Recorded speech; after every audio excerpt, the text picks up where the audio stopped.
বিশ্ব নবী সাল্লাল্লাহু আলাইহি ওয়াসাল্লাম বলেন, আমি দেখলাম রক্তের একটা নদী জাহান্নামের ভিতরে। ওই রক্তের নদীর ভিতরে একজন মানুষ হাবুডুবু খেতেছে। ওই মানুষটা সাঁতরে সাঁতরে কিনারায় আসার জন্য চেষ্টা করতেছে।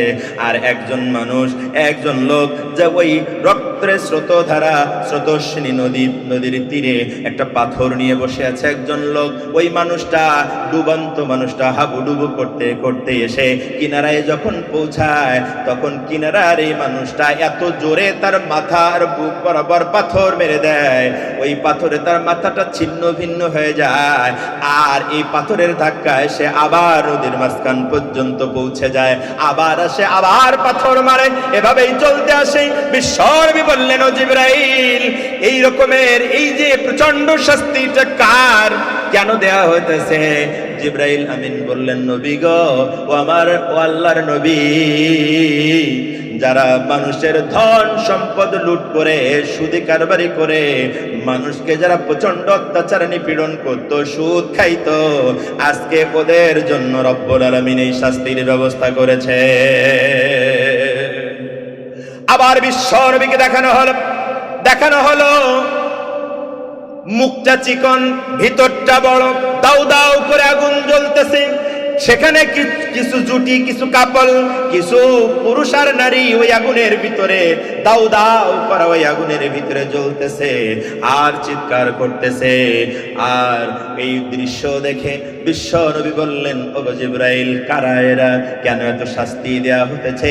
রব্বুল আলামিনের হাবিবকে জানানো হলো, আল্লাহর নবী গো, যারা দুনিয়ায় পরকীয়ায় আসক্ত ছিল, জেনা ব্যভিচারে আসক্ত ছিল, আজকে তাদের জন্য এই শাস্তির ব্যবস্থা করা হয়েছে। নাউজুবিল্লাহ। আমার ভাইয়ের, আমার বন্ধুরা, জাহান্নামের প্রচন্ডতা, জাহান্নামের এই যে ভয়াবহতা, এই ভয়াবহতার কথা সংক্ষেপে তুলে ধরার পরে এখন আমাদের আলোচ্য আয়াতের যে অংশটুকু আপনাদেরকে দৃষ্টি আকর্ষণ করব, সেটা হচ্ছে আল্লাহ রাব্বুল আলামিন সূরা আরাফের 179 নম্বর আয়াতে বললেন, ও দুনিয়ার মানুষেরা, সবচাইতে বেশি জাহান্নামে মানুষ যাবে তিনটা কারণে। আউযু বিল্লাহি মিনাস শাইতানির রাজিম।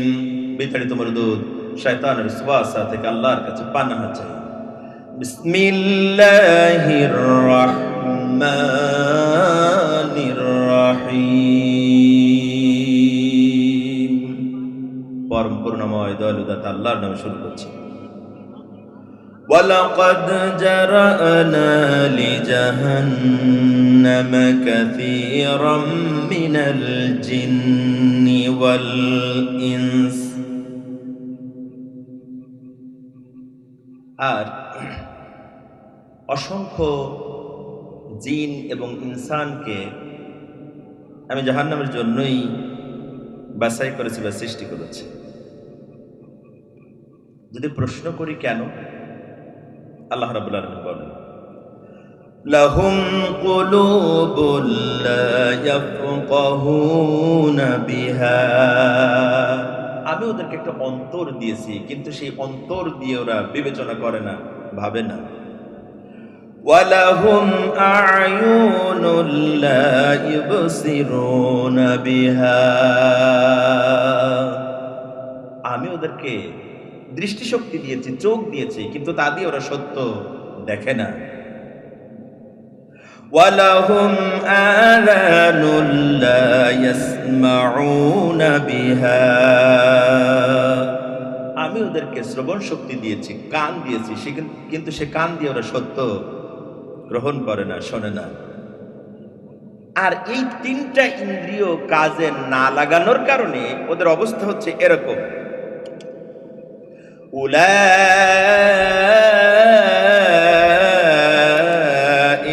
কাল আনআমি বাল হুম আদাল।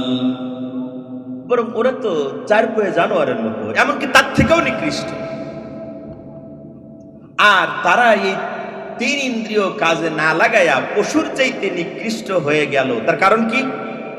উলাইকা হুমুল গাফিলুন।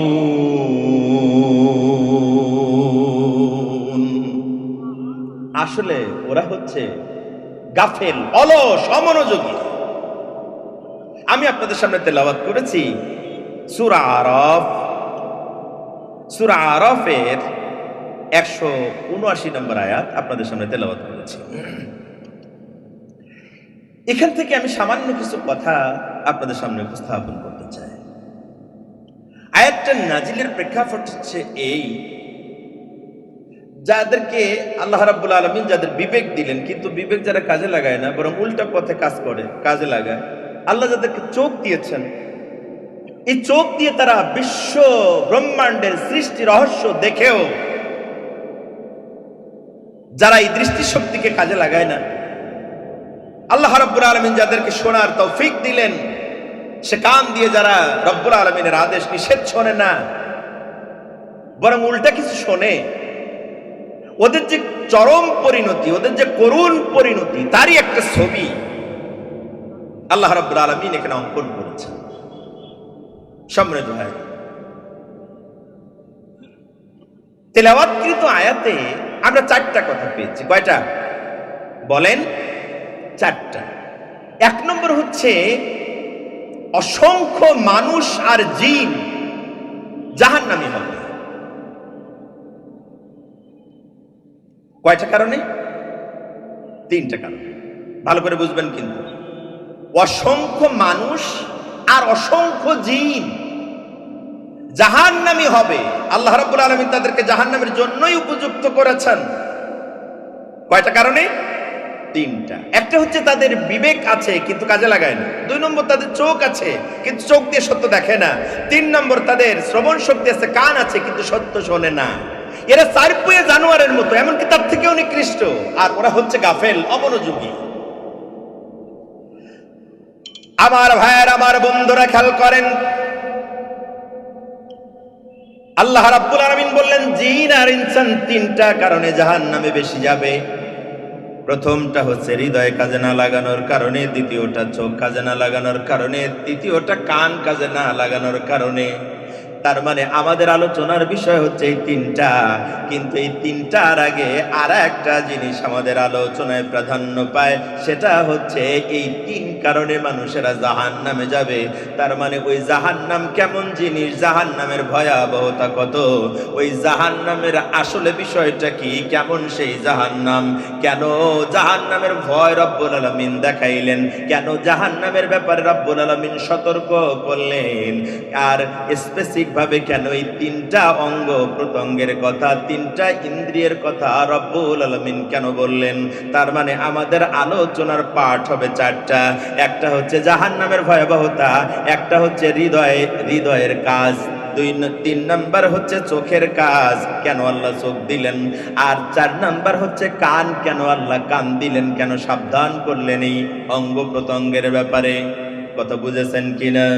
চলেন যদি তাই হয় তাহলে আমরা শুরুতে আলোচনা করতে চাই রব্বুল আলামিন যে জাহান্নামের ভয় দেখালেন, যে জাহান্নামে যাওয়া লাগবে এই 3টা অঙ্গ, এই 3টা ইন্দ্রিয় যদি কাজে না লাগানো হয়, ওই জাহান্নামটা কেমন তারই একটা ছবি আমরা একটু দেখে আসি, তারই একটা চিত্র আমরা মনের কোণে অঙ্কন করে আসি। একটু খেয়াল করবেন, একটু বোঝার চেষ্টা করবেন আমার ভাইয়েরা। আপনি হতে পারে এখানে বসে আছেন, কিন্তু হৃদয়টাকে প্রশস্ত করে, চোখটাকে আরো লম্বা করে, আরেকটু গভীর দৃষ্টি দিয়া হৃদয়ের ক্যানভাসে একটা ছবি আঁকেন, আর দেখেন তো এখানে কোরআন দিয়া হাদিস দিয়া কোন ছবি ফুটে ওঠে, কোন ছবি চিত্রায়িত হয়। যেই তালিকা দেয়া হলো, যেই জাহান্নামের ভয় দেখানো হলো, আমি কি ওই জাহান্নামের জন্য আগাইতেছি, নাকি আমার ইন্দ্রিয়গুলো কাজে লাগাই ওই জাহান্নাম থেকে বাঁচার জন্য চেষ্টা করতেছি, ওটাই তুলে আনার ব্যবস্থা আজকের এই আলোচনা। কথা বুঝেছেন কিনা আমার ভাইয়ের, আমার বন্ধুরা? আল্লাহ রাব্বুল আলামিন জাহান্নামের ব্যাপারে সতর্ক করতে যায় বলতেছেন, ওয়ালিল্লাযীনা কাফারু বিরাব্বিহিম আযাবু জাহান্নাম ওয়া বিইসাল মাসীর।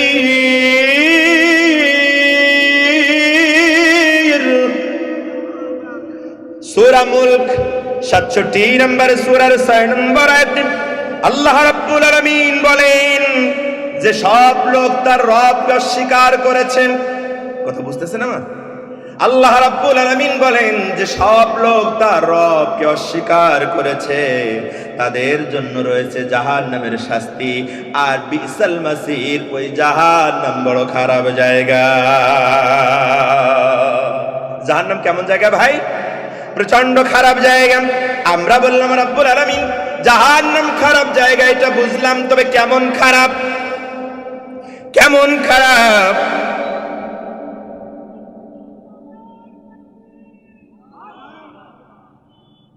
আমার ভাইয়ের, আমার বন্ধুরা, কেমন খারাপ জাহান্নাম, কেমন খারাপ, সেইটার ব্যাপারে আল্লাহ রাব্বুল আলামিন বলতেছেন, ইযা উলকু ফিহা সামি'ু লাহা শাহীকাও ওয়া হিয়া তাফুর। 67 নম্বর সূরা, সূরা মুলকের 7 নম্বর আয়াত। আল্লাহ রাব্বুল আলামিন বলতেছেন, যখন তাদেরকে জাহান্নামে নিক্ষেপ করা হবে, যখন তাদেরকে জাহান্নামে নিক্ষেপ করা হবে, তখন তারা ওই জাহান্নামের ভয়াবহ আওয়াজ, ভয়াবহ গর্জন শুনতে পাবে। নাউজুবিল্লাহ বলবেন না? আর ওই জাহান্নামে যখন তাদেরকে ফেলা হবে, শুধু গর্জন শুনবে না, ওই জাহান্নামের আগুন টকবক টকবক করে ফুটতে থাকবে। নাউজুবিল্লাহ। আল্লাহ আমাদেরকে মাফ করুন, বলেন আমিন। আমার ভাইয়ের, আমার বন্ধুরা, ওই জাহান্নামের ভয়াবহতার ব্যাপারে রব্বুল আলামিন আরো বলতেছেন, দেখেন কি চমৎকার করে। আল্লাহ আগেই সতর্ক করতেছেন, বান্দারে জাহান্নাম বড় ভয়াবহ, ওই জাহান্নামে যাওয়ার চিন্তাও করো না, ওই জাহান্নামে যাওয়ার লাগে এমন কোনো কাজও করো না, বরং তার থেকে নিজেকে বিরত রাখো। আল্লাহ রাব্বুল আলামিন এবার বলতেছেন, কুল্লামা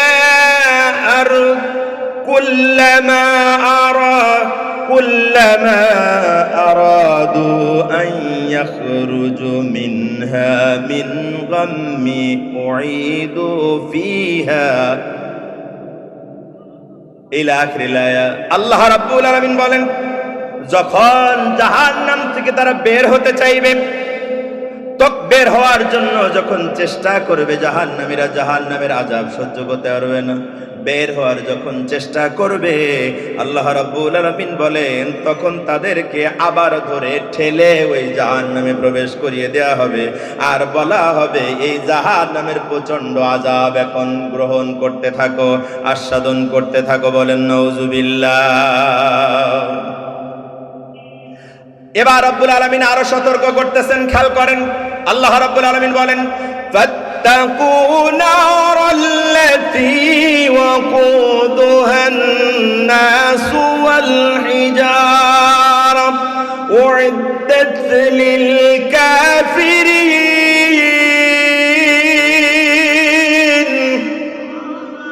সূরাতুল বাকারা 2 নম্বর সূরা 24 নম্বর আয়াতের শেষ অংশে আল্লাহ রাব্বুল আলামিন বলেন, ফাত্তাকু নারাল্লাতী, জাহান্নামের ওই আগুনকে ভয় করো, যেই আগুনের জ্বালানি হবে মানুষ আর পাথর।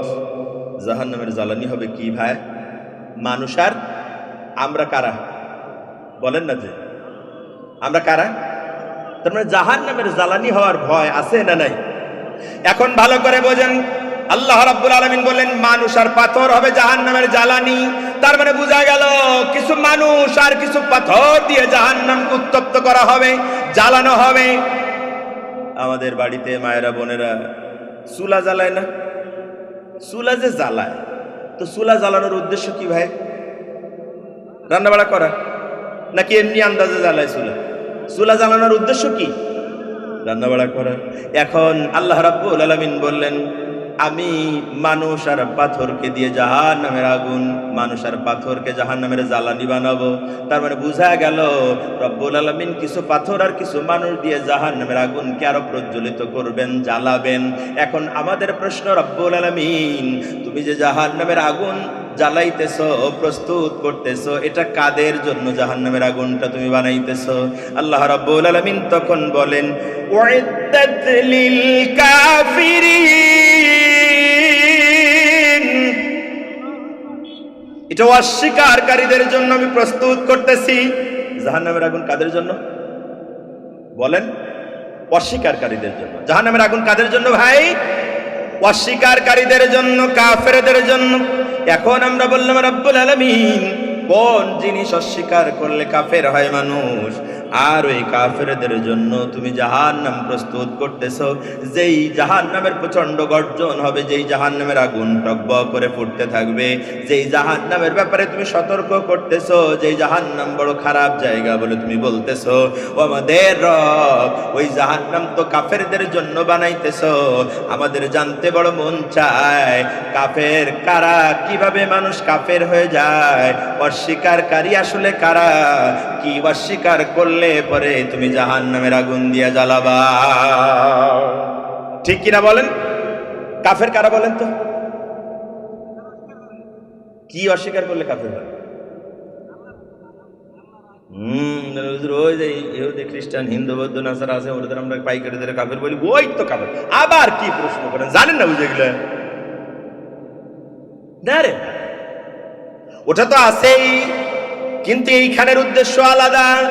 রব্বুল আলামিন কি চমৎকার করে বলেছেন, ইন্নাল্লাযীনা কাফারু বিআয়াতিনা সাওফা নুসলিহিম নারা কুল্লামা নাদিজাত জুলুদুহুম বাদদালনাহুম জুলুদান গায়রাহা লিয়াযুকুল আযাব ইন্নাল্লাহা কানা আজিজান হাকীমা।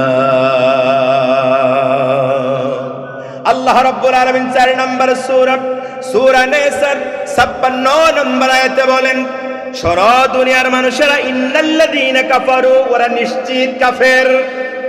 কথা বুঝতেছেন? কথা বুঝতেছেন? আল্লাহ ইন্না দিয়ে বলতেছেন, নিশ্চয়তা বিধান করে বলতেছেন। যারা কোরআন পড়েন, যারা কোরআন জানেন, যারা কোরআন নিয়মিত অধ্যয়ন করেন, তারা জানেন রব্বুল আলামিন যখন ইন্না শব্দ ব্যবহার করেন তখন পরবর্তী কথার নিশ্চয়তা বিধানের জন্য তা করেন। আল্লাহ রব্বুল আলামিন এখানে সূরা নিসার 56 নম্বর আয়াতের শুরুতেই বলতেছেন, ইন্নাল্লাযীনা কাফারু, নিশ্চিতভাবে ওরা কাফের। আমরা বললাম রব্বুল আলামিন নিশ্চয়তা বিধান করে তুমি কোন অস্বীকারীদের কথা বলতেছো? কারা তারা, কারা কাফের? আল্লাহ রাব্বুল আলামিন বললেন বি আয়াতিনা, যারা আমার আয়াত অস্বীকার করে ওরা নিশ্চিত কাফের। কি অস্বীকার করে ভাই? কি অস্বীকার করে ভাই? যারা আল্লাহর আয়াত অস্বীকার করে ওরা কাফের। ওরা কি? যারা আল্লাহর আয়াত অস্বীকার করে ওরা কাফের। রব্বুল আলামিন বললেন, শোনো, ওই কাফেরদের জন্য শাস্তিটা হচ্ছে এমন, নাদিজাত সাওফা নুসলিহিম নারা, সাওফা নুসলিহিম নারা কুল্লামা নাদিজাত জুলুদুহুম বাদদালনা। আল্লাহু আকবার। আল্লাহ রাব্বুল আলামিন বলেন, জাহান্নামের প্রচন্ড আগুনে ওদের চামড়াগুলো পুড়ে ভস্মীভূত হয়ে যাবে। যখনই চামড়া পুড়ে সারখার হয়ে যাবে, আমি নতুন করে ওদেরকে আবার সাথে সাথে নতুন চামড়া দান করব, যাতে জাহান্নামের প্রচন্ড আগুন বেশি করে উপলব্ধি করতে পারে। নাউজুবিল্লাহ। কথা বুঝতেছেন ভাই? আমার ভাইয়ের, আমার বন্ধুরা খেয়াল করেন, জাহান্নামের এই প্রচন্ড আযাব আর গজবের কথা কিছু আয়াত দিয়ে আমরা শুনলাম। আমার ভাইয়েরা, জাহান্নাম বড় খারাপ জায়গা। জাহান্নামে যারা অস্বীকার করবে আল্লাহর আয়াত, আল্লাহ রাব্বুল আলামিন তাদেরকে জাহান্নামের আগুন দিয়ে জ্বালাবেন। আমার ভাইয়েরা, জাহান্নামের এই কথাগুলো যখন আমরা বলি, লোকেরা বলে হুজুররা তো সেই সারা জীবন জাহান্নামের কথা বললো, জাহান্নাম আগুনের জায়গা, ওইখানে শাস্তি দেয়া হবে, কিন্তু হৃদয় দিয়ে একটু উপলব্ধি করলাম না। ওই যে সেই হৃদয়ের কথা আসতেছে। কিন্তু আমার ভাইয়েরা, একটু ভাবেন, একটু বোঝার চেষ্টা করেন, হৃদয় দিয়ে একটু উপলব্ধি করলাম না। দুনিয়ার মাত্র 50 ডিগ্রি সেলসিয়াস তাপমাত্রা যখন হয়, আপনি তার কাছে হাত নিয়ে যেতে পারেন না, তার তাপ আপনি গ্রহণ করতে পারেন না। এই প্রজ্বলিত আগুনের তাপমাত্রা যখন 100 ডিগ্রি সেলসিয়াসে পৌঁছে যায়, তখন পানি ফুটতে থাকে। কথা বুঝতেছেন? এই তাপমাত্রা যখন 350 ডিগ্রিতে পৌঁছায় তখন লোহাগুলো সাদা হয়ে যায়। লোহা কি কেমন দেখতে, কালো না? 350 ডিগ্রি তাপমাত্রায় যখন লোহা উত্তপ্ত হতে থাকে তখন এই লোহার কালো থাকে না, তখন এটা সাদা হয়ে যায়। যখন 1500 ডিগ্রি সেলসিয়াস তাপমাত্রায় যখন লোহাকে জ্বালানো হয় তখন লোহা তার অস্তিত্ব বিলীন হয়ে যায়। লোহা তখন পানি হয়ে গলতে থাকে, পানির মতো গলে তরল পদার্থের মতো বেরিয়ে যায়। আমার ভাইয়ের, আমার বন্ধুরা, বিশ্বনবী বলতেছেন জাহান্নামের আগুনের 70 ভাগের 1 ভাগ দুনিয়ায় এসছে। কথা তাই না বল? এই 1 ভাগ আগুন এখন বর্তমান পৃথিবীর প্রায় 800 কোটি মানুষের ব্যবহার করতেছে। তার মানে 1 ভাগ হয়ে গেছে 800 ভাগ, 800 কোটি ভাগ। বুঝতেছেন? তার মানে ভাগে কতটুকুন? সেই আগুনের প্রচন্ডতা এমন আপনি সইতে পারেন না, 10 সেকেন্ড আগুনের ভিতরে হাত রাখতে পারেন না। আমার ভাইয়ের, আমার বন্ধুরা, এবার ভাবুন তো 70 গুণ হবে বেশি। তার মানে ওই জাহান্নামের প্রজ্বলিত অগ্নিশিখা কত প্রচন্ড হবে, কত মারাত্মক হবে, এইটা আপনার উপলব্ধি কি কেন আসে না? কথা ঠিক কিনা বলেন? আমার ভাইয়ের, আমার বন্ধুরা, আমরা এতক্ষণ ধরে জাহান্নামের ছোট্ট একটু চিত্র আঁকলাম, যদিও জাহান্নামের বর্ণনা অনেক লম্বা। আমার ভাইয়ের, আমার বন্ধুরা, বিশ্ব নবী ওই জাহান্নামের চিত্র দেখে এসেছেন। মিরাজে যখন গিয়েছেন কিছু চিত্র তিনি দেখেছেন, তিনি বলেছেন ওই দিকে যাওয়ার টাইম আমার কাছে নাই। বিশ্ব নবী সাল্লাল্লাহু আলাইহি ওয়াসাল্লাম বলেন, আমি দেখলাম রক্তের একটা নদী জাহান্নামের ভিতরে। ওই রক্তের নদীর ভিতরে একজন মানুষ হাবুডুবু খেতেছে। ওই মানুষটা সাঁতরে কিনারায় আসার জন্য চেষ্টা করতেছে। আর একজন লোক যে ওই রক্তের স্রোতস্বিনী নদীর তীরে একটা পাথর নিয়ে বসে আছে একজন লোক। ওই মানুষটা হাবুডুবু করতে এসে কিনারায় যখন পৌঁছায় তখন কিনারার এই মানুষটা এত জোরে তার মাথার বুক বরাবর পাথর মেরে দেয়, ওই পাথরে তার মাথাটা ছিন্ন ভিন্ন হয়ে যায়। আর এই পাথরের ধাক্কায় সে আবার নদীর মাঝখান পর্যন্ত পৌঁছে যায়, আবার আসে, আবার পাথর মারে, এভাবেই চলতে আসে। বিশ্বনবী বললেন, ও জিবরাইল, এই রকমের এই যে প্রচন্ড শাস্তিটা কার, কেন দেয়া হইতেছে? জিবরাইল আমিন বললেন, নবী গো, ও আল্লাহর নবী, যারা মানুষের ধন সম্পদ লুট করে, সুদী কারবারি করে, মানুষকে যারা প্রচন্ড অত্যাচার নিপীড়ন করত, সুদ খাইতো, আজকে ওদের জন্য রব্বুল আলামিন এই শাস্তির ব্যবস্থা করেছে। আবার বিশ্বনবীকে দেখানো হলো মুখটা চিকন, ভিতরটা বড়, দাউ দাউ করে আগুন জ্বলতেছে। সেখানে কিছু জুটি, কিছু কাপল, কিছু পুরুষ আর নারী ওই আগুনের ভিতরে দাউ দাউ করে ওই আগুনের ভিতরে জ্বলতেছে আর চিৎকার করতেছে।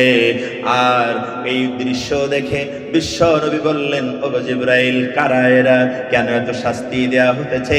রব্বুল আলামিনের হাবিবকে জানানো হলো, আল্লাহর নবী গো, যারা দুনিয়ায় পরকীয়ায় আসক্ত ছিল, জেনা ব্যভিচারে আসক্ত ছিল, আজকে তাদের জন্য এই শাস্তির ব্যবস্থা করা হয়েছে। নাউজুবিল্লাহ।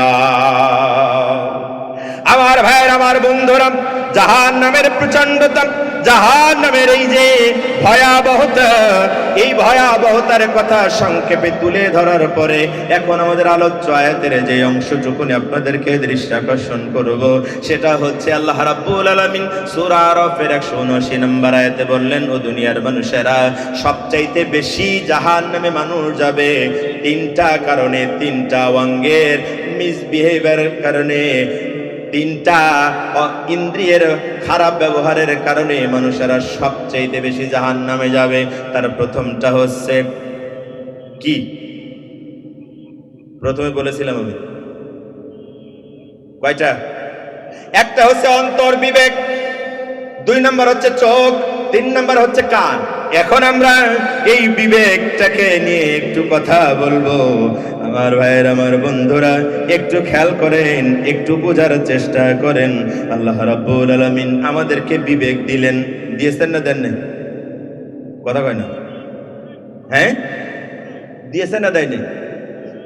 এখন আল্লাহ বলছেন এই বিবেকের ব্যবহার যথাযথ না হওয়ার কারণে, বিবেক কাজে না লাগানোর কারণে জাহান্নামে যাবে বেশি অংশ মানুষ, জাহান্নামে যাবে বেশি, জিনেরাও জাহান্নামে যাবে এই কারণে। কথা বুঝতেছেন আমার? তো এখন প্রথম প্রশ্ন হচ্ছে, তাহলে আল্লাহ রাব্বুল আলামিন যে বিবেক দিলেন, তো এটার কাজটা আসলে কি? কাজের জন্য আল্লাহ রাব্বুল আলামিন বিবেক দিলেন? কি কাজের জন্য আল্লাহ রাব্বুল আলামিন বিবেক দিলেন?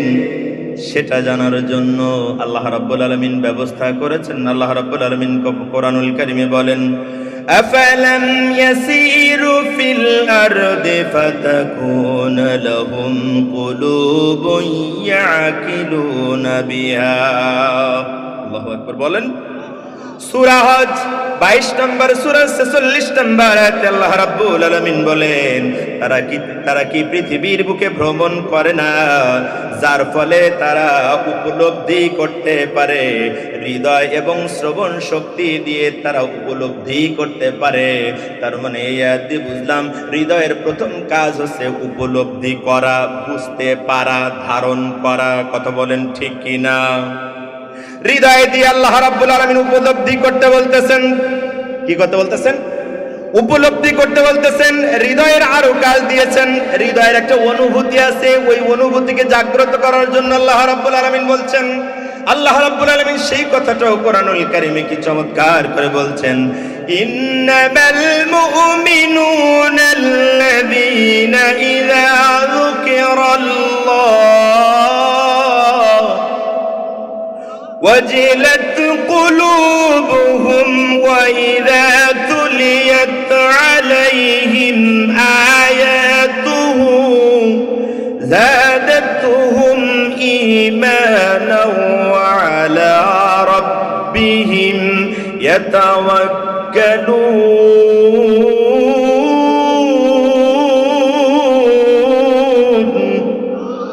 আল্লাহ রাব্বুল আলামিন 8 নম্বর সূরা আনফালের 2 নম্বর আয়াতে বলেন, নিশ্চিতভাবে ঈমানদার তো তারা যাদের কাছে কোরআনুল কারীমের তেলাওয়াত হলে, কোরআনের আলোচনা হলে ওদের অন্তরটা জাহান্নামের ভয়ে কেঁপে ওঠে। শুধু অন্তরটা জাহান্নামের ভয়ে কাঁপে না, জাহান্নামের অনুভূতি অন্তরে জাগ্রত হওয়ার কারণে শুধু হৃদয়টা কাঁপে না, বরং এই ভয় তাকে এমন একটা রব্বুল আলামিন ওর ঈমান তত বেশি বাড়ায়া দেয়। আল্লাহু আকবার বলবেন না? আমার ভাইয়ের, আমার বন্ধুরা, বিশ্বনবী এই ব্যাপারে হৃদয়ের কাজ সম্পর্কে নবীজি বলেন, তোমাদের শরীরে এক টুকরা মাংস আছে, এক টুকরা গোশত আছে, ওইটা যদি ভালো থাকে তাহলে পুরা শরীরটা ভালো হয়ে যায়, আর ওই গোশতের টুকরাটা যদি খারাপ হয়ে যায় তাহলে পুরা শরীরটা খারাপ হয়ে যায়। আলা ওয়াহিয়াল কলব, আর সেটা হচ্ছে তোমাদের কলব, তোমাদের অন্তর, তোমাদের হৃদয়। আমার ভাইয়ের, আমার বন্ধুরা, এবার বোঝার চেষ্টা করেন, একটু বোঝেন। বলবো কিছু কথা এই ব্যাপারে, রাগ করবেন না তো? আবার দেখেন, এখন হৃদয়ের কাজ হচ্ছে অনুভূতি জাগ্রত হওয়া, হৃদয়ের কাজ হচ্ছে চিন্তা করা, কাজে লাগানো, ভাবা। তো এখন আমরা কি চিন্তা করি? আমাদের ভিতরে কি সেই অনুভূতি জাগ্রত হয়? এটাই তো হৃদয়ের কাজ। এখন যদি এই ব্যাপারে আমি বলি তাহলে কিছু কিছু কিছু কিছু কিছু গরম কথা বলা লাগবে। বলবো নাকি? তবে অ্যালার্জির রোগীরা সাবধান। অ্যালার্জির রোগীরা যেই না বেগুন দেখে অমনি গার মধ্যে চুলকানি শুরু হবে। কথা ঠিক না ভুল? আচ্ছা বলেন তো, এই যে অ্যালার্জির রোগী, ওর যে বেগুন দেখলে যে গায়ে চুলকানি শুরু হইলো, তাই এটা কি বেগুনের দোষ না ওর দোষ? কথা কই না রে, দোষ ওর তো নাকি?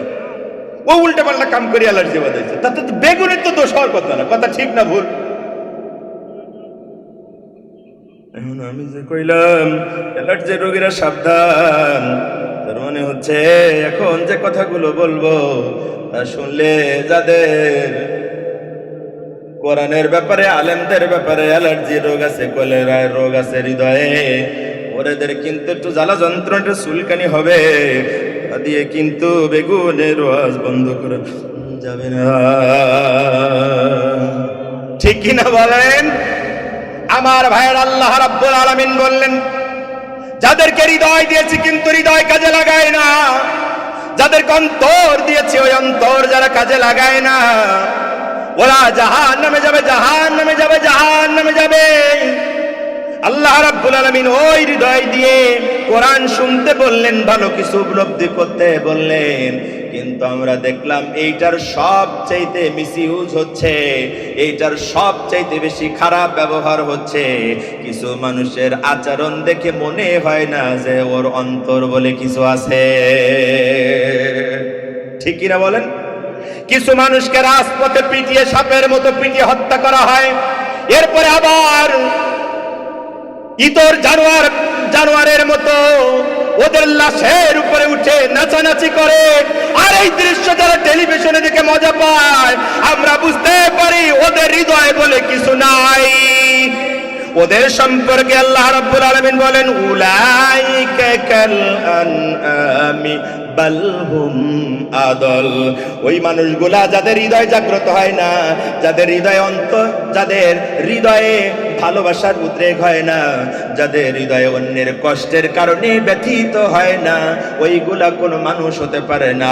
ওগুলা চারপয়ে জানোয়ারের মতো, বালহুম আদল, এমনকি চারপয়ে জানোয়ারের চাইতে আরো নিকৃষ্ট। কথা বলেন ঠিক কিনা? এই রকমের চারপয়ে জানোয়ারের মতো হৃদয়হীন মানুষ আমাদের সমাজে আছে না নাই?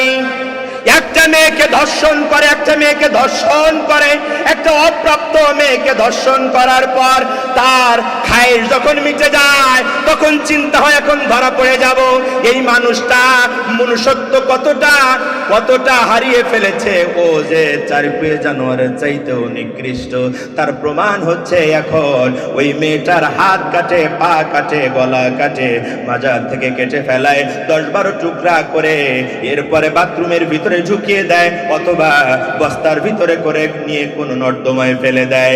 আমরা দেখি বাঘ, সিংহ, নেকড়ে, হায়না, শুয়োর, কুকুরেরা যখন খাবার গ্রহণ করে, এভাবে একটা জন্তুকে ধরার পরে ওরা এভাবে টেনে হিসড়ে তার অঙ্গ প্রত্যঙ্গগুলো আলাদা করে দেয়া হয়। তার মানে আমরা বুঝলাম, মানুষরূপী এই পশুগুলো যখন একটা মানুষকে এভাবে খুবলে খায়, তখন রব্বুল আলামিনের এই কথা সত্যি প্রমাণিত হয়ে যায়। ওরা আসলে চারপয়ে জানোয়ারের চাইতে আরো নিকৃষ্ট। কথা ঠিক কিনা? বাংলার জমিনে যখন তৌহিদ জনতা, যখন বিভিন্ন ক্যাম্পাসের ছাত্ররা উই ওয়ান্ট জাস্টিস বলে স্লোগান দিয়ে যখন রাজপথে নামে, তখন আমরা দেখি এই জাতীয় চারপয়ে কিছু জন্তু জানোয়ারেরা ওই ছাত্রদের বুকে গুলি করার জন্য নির্দেশ দেয়। আর এক ধরনের হৃদয়হীন, বিবেকহীন, মনুষ্যত্বহীন চাকরিজীবী নামক কিছু পশুরা ওদেরকে গুলি করে। একটা গুলি লেগে একটা ভাই আবু সাইদের মতো, মুগ্ধর মতো, অসীমের মতো কিছু ভাইরা যখন লুটিয়ে পড়ে, তখন সেইটার ভিডিও করে এনে আর একটা চারপয়ে জানোয়ারকে দেখানো হয়, আর বলে, স্যার দেখেন, একটারে গুলি করি, একটাই মরে, বাকিটা যায় না। কথা ঠিক কিনা? তার মানে ওরা মৃত্যুর মিছিল নিয়ে আগাতে চায়, লাশ নিয়ে ওদের ক্ষুধা মিটাতে চায়। এই জাতীয় লাশের নেশায় যাদের পেয়ে বসে, আমরা বুঝতে পারি ওইগুলা হিংস্র কুকুর, শিয়াল, হায়নার চাইতে আরো নিকৃষ্ট। কথা বলেন ঠিক কিনা? আছে সমাজে, আছে না নাই? আছে না নাই? শহীদ ওসমান হাদির মতো একটা সম্ভাবনাময় ছেলে যখন ইনসাফের বাংলাদেশ কায়েমের জন্য লড়াই সংগ্রামের কথা বলে যখন মাঠে নামে, তখন সামান্য ক্ষমতার জন্য, সামান্য ক্ষমতার লোভে ভারতের পাঁচটা গোলাম হওয়ার জন্য যারা শহীদ ওসমান হাদির বুকটা ঝাঁঝরা করে দেয়, ওই কিলিং অপারেশন যারা চালায়, ওই শুটারদেরকে যারা টাকা দেয়, আমরা বুঝতে পারি ওরা শিয়াল কুকুরের চাইতেও আরো নিকৃষ্ট। কথা ঠিক কিনা? অতএব আলোচনার এই পর্যায়ে বলতে চাই, আজকে যারা ক্ষমতার মসনদে আছেন তাদেরকে বলতে চাই, ১৫০০ শহীদের রক্তের উপরে ভর করে শহীদ ওসমান হাদির রক্ত ডেইয়ে যারা ক্ষমতা এসেছেন, আমরা বলতে চাই জুলাই শহীদদের বিচার অনতি বিলম্বে কার্যকর করা লাগবে। ঠিক কিনা? আমরা দায়িত্বহীন ভাষায় বলতে চাই, কোন ছলনা আমরা দেখতে চাই না, কোন তালবাহানা আমরা দেখতে চাই না। অনতি বিলম্বে রক্তে ধোয়া জুলাই সনদ বাস্তবায়ন করা লাগবে। কথা বলেন ঠিক কিনা? কারা রাজি আছেন দু হাত তুলে দেখান।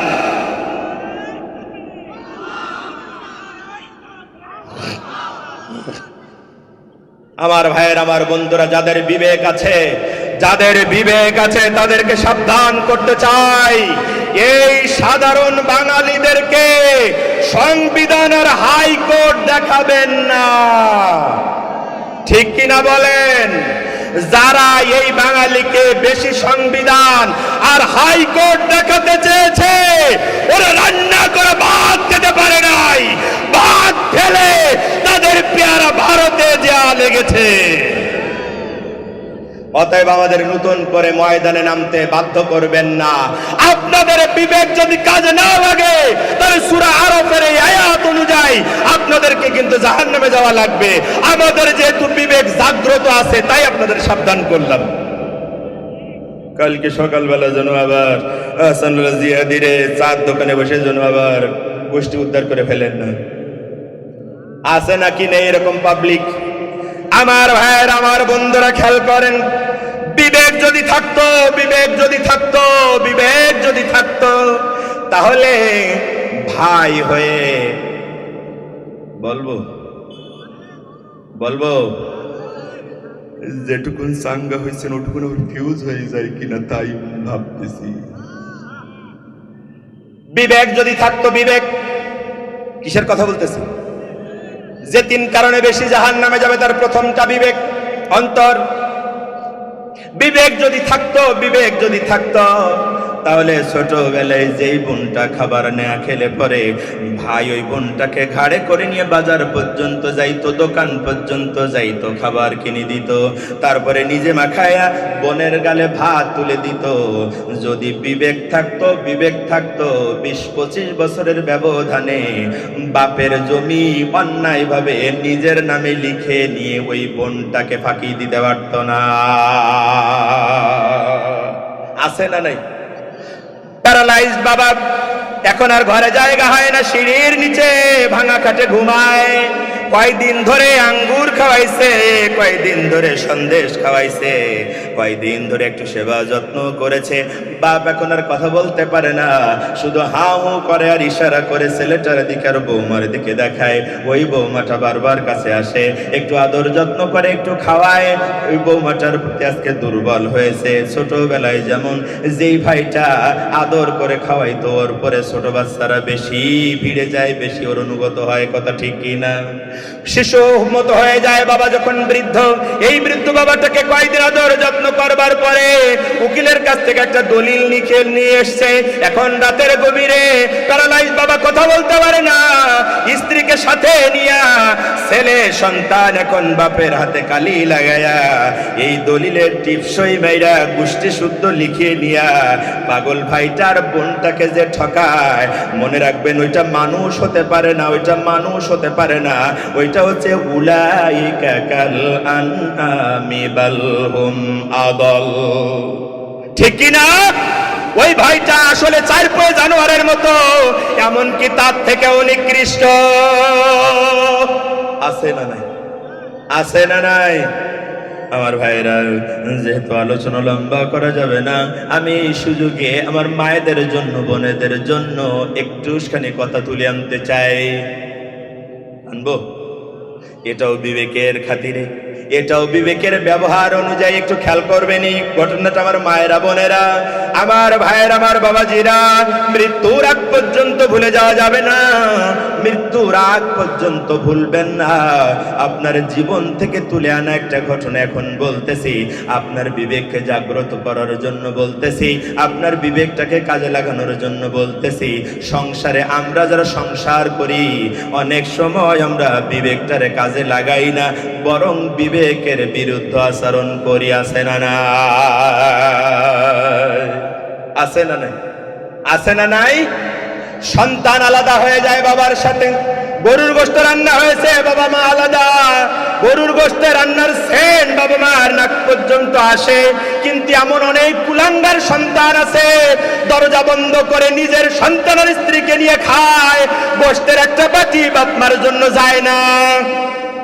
আছে না নাই? আছে না নাই? বলবেন হুজুর শুধু বাপ মার পক্ষে বলে গেলেন, বাপ মা যে বৌমারে দেখতে পারে না, অত্যাচার করে, তা তো কিছু বলেন না। ওইটাই বলার জন্যই বলতেছিলাম আমার ভাইয়েরা, যারা বৌমা আর যারা শাশুড়ি তারা একটু খেয়াল করবেন। যারা বৌমা আর যারা শাশুড়ি, বউ শাশুড়ির যুদ্ধ বাংলার প্রত্যেক ঘরে ঘরে আছে না নাই? আছে না নাই? এমন যুদ্ধ বাদে বউ আর শাশুড়ির ভিতরে এমন বিবেকহীন যুদ্ধ বেঁধে যায়, যার কারণে 20 বছর 22 বছর ধরে লালন পালন করাই ছেলেটা বাবা মাকে বাদ দিয়া, ভিটে বাড়ি বাদ দিয়া এখন শহরে যায়, বস্তিতে থাকে, রিক্সা চালায়, খায়, গার্মেন্টসে কাজ করে খায়। আছে না নাই? আছে না নাই?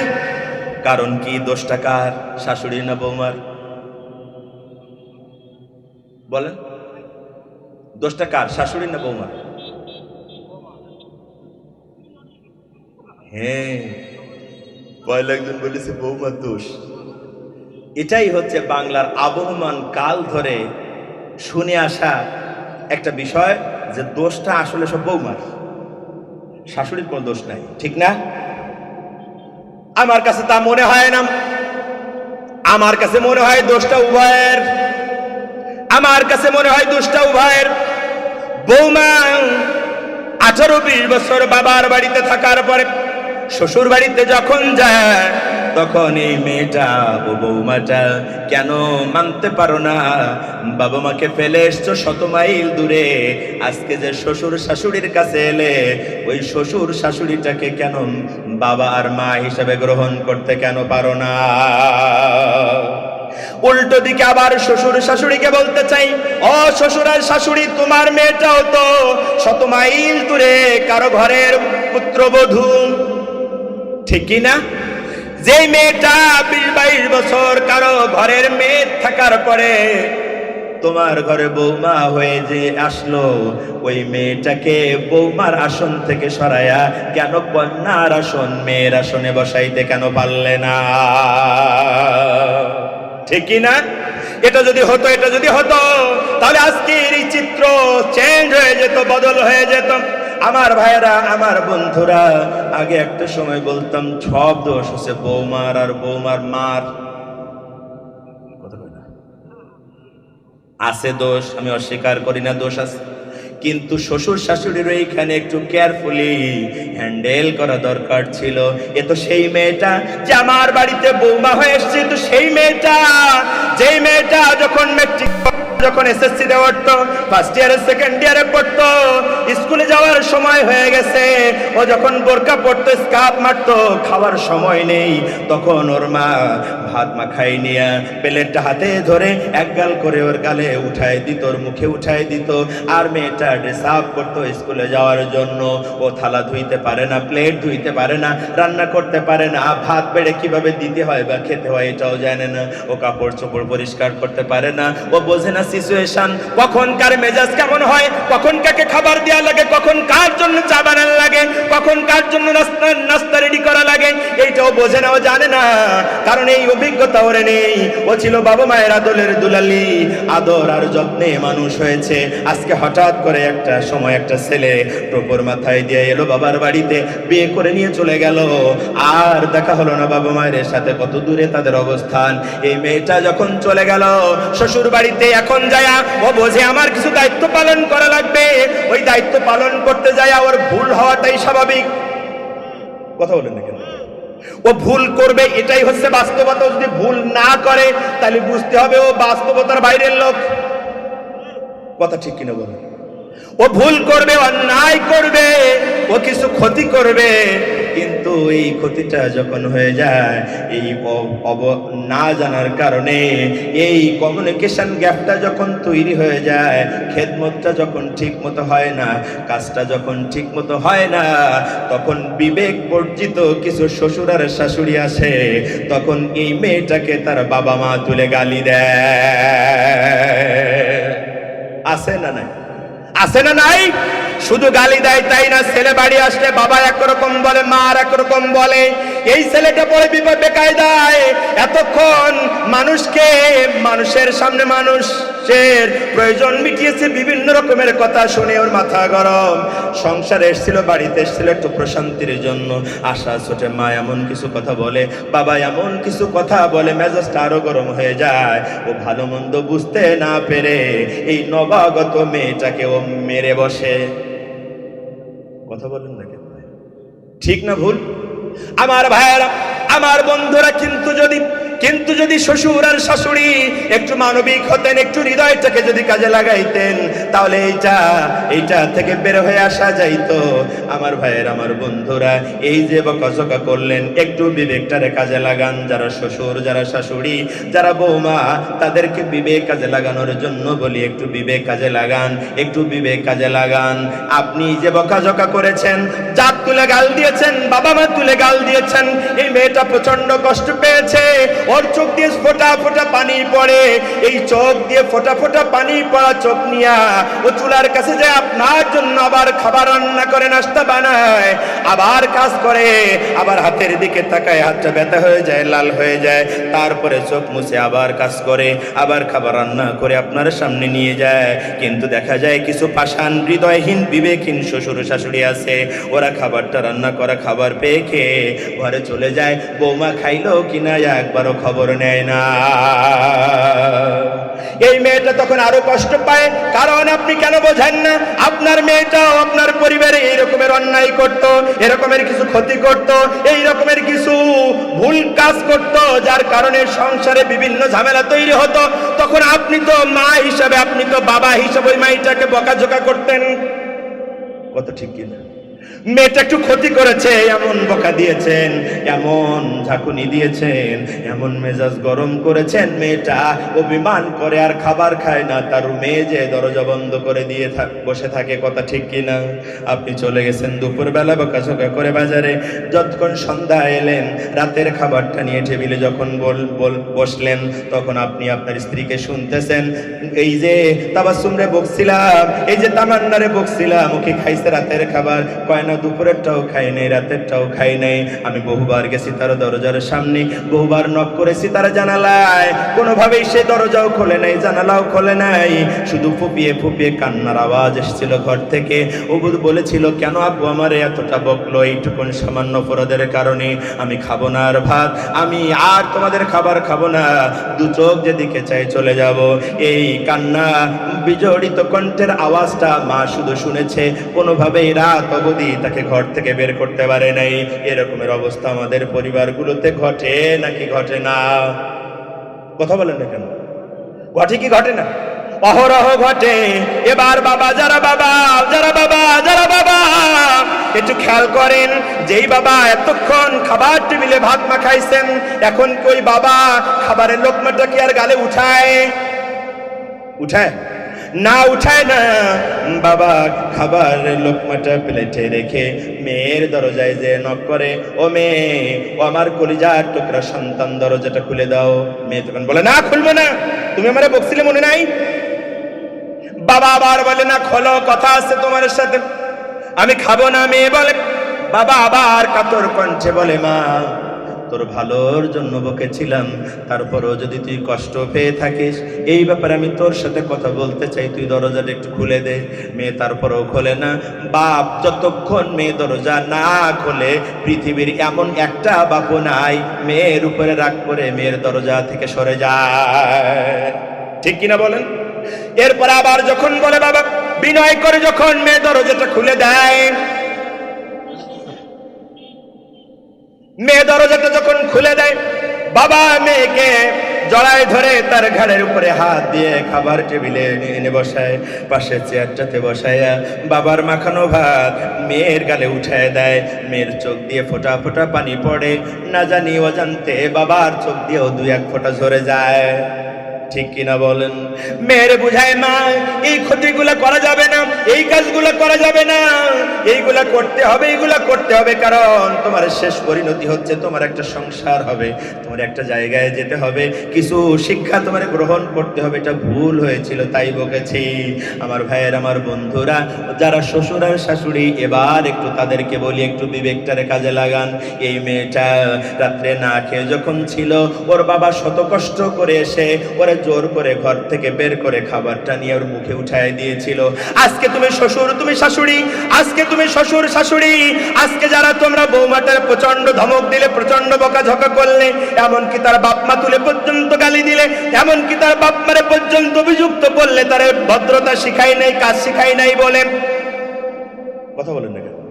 এই মেয়েটা রাগ করে, অভিমান করে, না খায়া ঘরে যায় ঘুমায়, বালিশে মুখ গুজে ফুপিয়ে ফুপিয়ে কাঁদে। আর মাঝে মাঝে মনে হয়, এই বোধহয় দরজায় কেউ আমার নামটা ধরে ডাক দেবে, এই বোধহয় শ্বশুর আসবে, এই বোধহয় শাশুড়ি এসে আমার একবার ডাকবে, এই বোধহয় খাবারের জন্য আমারে কেউ ডাকবে।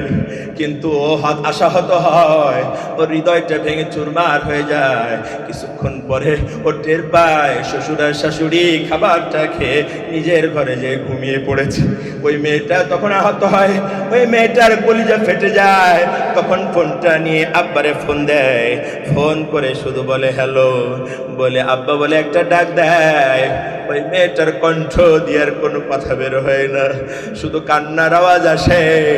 বাবা অস্থির হয়ে যায়, বারবার বলে, কলিজার টুকরা সন্তান কি হয়েছে আমারে বল, কেন কাঁদো, কেন কাঁদো, আমারে বলো। বাবা যত বিনয় করে, পূর্বের কথাগুলো মেয়েটার বেশি করে মনে হয়ে যায়। এ তো আমার সেই বাবাটা, না খেয়ে ঘরে ঘুমানোর কারণে এই বাবাটা এসে আমাকে জোর করে নিয়ে গালে তুলে খাওয়াইতো। আজকে দুপুরেও খাই না, রাতেও খেলাম না। আমার শ্বশুর আর শাশুড়িকে একবারের জন্য এসে আমার ডাকতে পারলো না। আমার ভাইয়েরা, আমার বন্ধুরা, ও শ্বশুর আর শাশুড়িটি, তুমি যদি একটা বারের জন্য বৌমার দরজায় যায় ডাকতে, মা আসো খেয়ে নেই, ভুল করে ফেলেছ, একটু রাগ হয়েছিল, তোমারে বকেছিলাম, ভুলে যাও। তোমার বাবা মাও তো ভুল করলে তোমার এভাবে বক্ত বের হয়ে আসো। ওই বৌমাটার হাত ধরে নিয়ে যদি একদিনের জন্য নিজের মাখানো ভাত ওর গালে 1 লোকমা তুলে দিতেন, আমি গ্যারান্টি দিয়ে বলতে পারি, আপনার মেয়ে আপনারা যত ভালোবাসে, এই বৌমাটা তার থেকে অনেক বেশি সম্মান আর ভালোবাসা আপনার জন্য দিত। ঠিক কিনা বলেন? আমার ভাইয়ের, আমার বৌমাদের বলতে চাই, ও বৌমারা, আলোচনা তো এইখানেই শেষ নয়, বরং তোমারও তো কিছু দায়িত্ব আছে। তোমার বাবা মা অসুস্থ হলে, তোমার বাবা মা কষ্ট পেলে, তুমি বুঝতে, তুমি যে নাস্তা নিয়ে আসতে, তার কাঁধে হাত রেখে কত কথা বলতে, তার কপালে চুমো দিতে, তাকে আদর করে দিতে। তোমার শ্বশুর আর শাশুড়ি আজকে যখন বিভিন্ন কারণে অশান্তিতে ভোগে, বিভিন্ন কারণে যখন অসুস্থ, তখন তুমি কেন পারো না বাবা মাকে যে সম্মানটা দিতে, যে ভালোবাসাটা দিতে? ওই রকমের তার মেয়ে হয়ে শ্বশুর আর শাশুড়িকে বাবা আর মা হিসেবে গ্রহণ করে তার সেবা শুশ্রূষা আর তার বিষয়টা তুমি কেন দেখতে পারো না? এইখানে অভাব যেটা, সেটা হচ্ছে বিবেক, সেটা হচ্ছে বিবেক। বিবেক কাজে লাগায় না। বৌমা ভাবে শ্বশুর আর শাশুড়ির থেকে যত আলাদা হয়ে যেতে পারবো ততই আমার শান্তি। না, শান্তি হবে না, শান্তি হবে না, হবে না বাপ মা থেকে। যদি তুমি সম্পর্ক নষ্ট করে দূরে যেয়ে থাকো, গ্যারান্টি দিয়ে বললাম, তোমার সংসারে জীবনে কোনোদিন শান্তি হবে না, হবে না, হবে না। কথা ঠিক না ভুল? আমার ভাইয়ের, আমার বন্ধুরা, আমার ভাইয়ের, আমার বন্ধুরা, সময়ের আজরাইল আমার কাছে হাজির। সুবহানাল্লাহ। ভাই এখন অ্যাড্রেস করার সময় নেই। আজরাইল বারবার নোটিশ দিচ্ছে, একবার দাড়ি পাকা নোটিশ, একবার চুল পাকা নোটিশ। দেখেন 2-3 নোটিশ আমার সামনে হাজির। আমার ভাইরা, আমার বন্ধুরা, যে সাবজেক্টের অবতরণ করেছিলাম, সাবজেক্টটা 2 ঘন্টা 2.5 ঘন্টার আলোচনা, আমার জন্য বরাদ্দ টাইম 1 ঘন্টা, তার ভিতরে বাকি আছে 3 মিনিট। কি বিপদে পড়ছি, কথা ঠিক কিনা বলেন? আমার ভাইয়ের, আমার বন্ধুরা, খেয়াল করেন, আমি একটু ভিন্ন দিকে আপনাদেরকে নিয়ে যেতে চাই। বিবেক আছে যার, ও বিবেক কাজে লাগায়, আর বিবেক নাই যার, ও কাজে লাগায় না। কথা বলেন ঠিক কিনা? যার বিবেক আছে, একটা ভিক্ষুক যখন ওর কাছে হাত পাতে, তখন ও পকেটে হাত দিয়া এই অজুহাত দেয় না যে এই ভাঙানি করে, কথা ঠিক না বল, বরং ও চেষ্টা করে ওকে কিছু দিয়ে বিদায় করবার জন্য। কথা ঠিক কিনা বলেন? একটা এতিমখানার ছেলে যখন ওর বাড়িতে যায়, তখন 10 টাকা দিয়ে ধমক দিয়ে বিদায় করে না, তখন ওই ছেলেগুলোর বসায় একটু পানি খাওয়ায়, একটু বিস্কুট খাওয়ায়, আর বলে বাবা কষ্ট হয়েছে নাকি? এই প্রতিষ্ঠানগুলো টিকে রাখার জন্য তোমাদের একটু বাড়ি বাড়ি মাসে মাসে কালেকশন করা লাগে। আসবা আমাদের বাড়িতে, একটু বিস্কুট খাবা, চা খাবা, এই নয় 100 টাকা দিলাম, খুশি মনে চলে যাও। এটা বিবেকের কাজ। আর এই বাচ্চাগুলো যখন বাড়িতে যায়, তাদেরকে ধমক দিয়ে যখন বের করে দেওয়া হয়, তোদের প্রত্যেক মাসে আসা লাগে, এরকম লোক আছে না? বুঝতে হবে এটা বিবেক বর্জিত, তোর বিবেক নাই। ঠিক কিনা বলেন? আমার ভাইয়েরা, সম্পদের মালিক আসলে কে? কথা কয় না। কে মালিক? সম্পদের মালিক আমার আল্লাহ। সম্পদের পাহারা দেওয়ার দায়িত্ব দিয়েছেন আমাদের, ঠিক কিনা? আল্লাহ রাব্বুল আলামিন এই জীবনের এই সম্পদ দিয়ে আমাদেরকে জীবনের সম্পদের মালিক বানাইলেন, মালিকানা দিলেন। মালিকানা দেওয়ার পরে এবার রাব্বুল আলামিন বললেন, মালিক যখন হয়েছো, মালিক হয়ে আমার দেয়া সম্পদ আমার কাছে বিক্রি করে দাও, বিনিময় আমি তোমারে জান্নাত দান করে দেব।